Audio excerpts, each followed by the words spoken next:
باپ اور بیٹے اور روح القدس کے نام میں آمین۔ اور کلیسیائیں روح القدس کی ہدایت سے بڑھتی گئیں۔ ہمارے لیے آج کی تلاوت رسولوں کے اعمال اس کا نواں باب اور اس کی 31ویں آیت سے لے کر 42ویں آیت تک۔ اس وقت کلیسیا نے سارے یہودیہ اور جلیل اور سامریہ میں آرام پایا اور خداوند کے خوف میں چل کر ترقی کرتی گئی اور روح القدس کی ہدایت سے بڑھتی گئی۔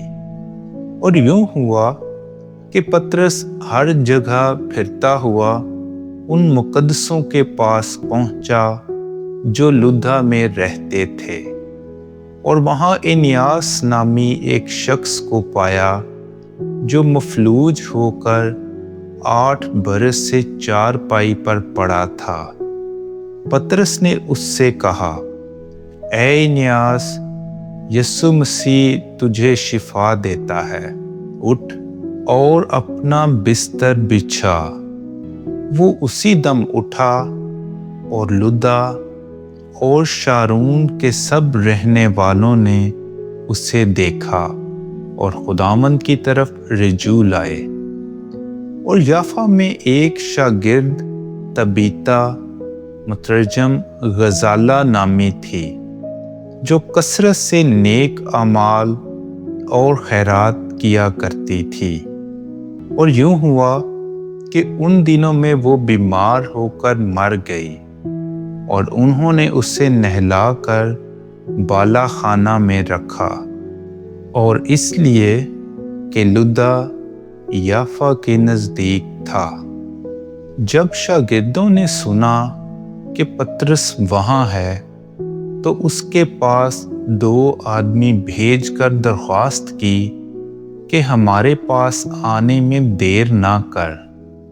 تب پطرس اٹھ کر ان کے ساتھ چلا، اور جب پہنچا تو اسے بالا خانہ میں لے گئے، اور سب بیوہ عورتیں روتی ہوئی اس کے آس پاس کھڑی ہو کر اسے وہ کرتے اور کپڑے دکھاتی تھیں جو غزالہ نے ان کے ساتھ رہتے ہوئے بنائے تھے۔ پطرس نے سب کو باہر کر کے اور گھٹنے ٹیک کر دعا کی اور لاش کی طرف متوجہ ہو کر کہا، طبیطا اٹھ۔ تب اس نے اپنی آنکھیں کھول دیں اور پطرس کو دیکھ کر اٹھ بیٹھی، اور اس نے ہاتھ پکڑ کر اسے اٹھایا اور مقدسوں اور بیوہ عورتوں کو بلا کر اسے زندہ ان کے سپرد کر دیا۔ یہ سارے یافا میں مشہور ہو گیا، اور بہتیرے خداوند پر ایمان لائے۔ پاک کلام کے پڑھے اور سنے جانے پر خدا کی برکت ہو۔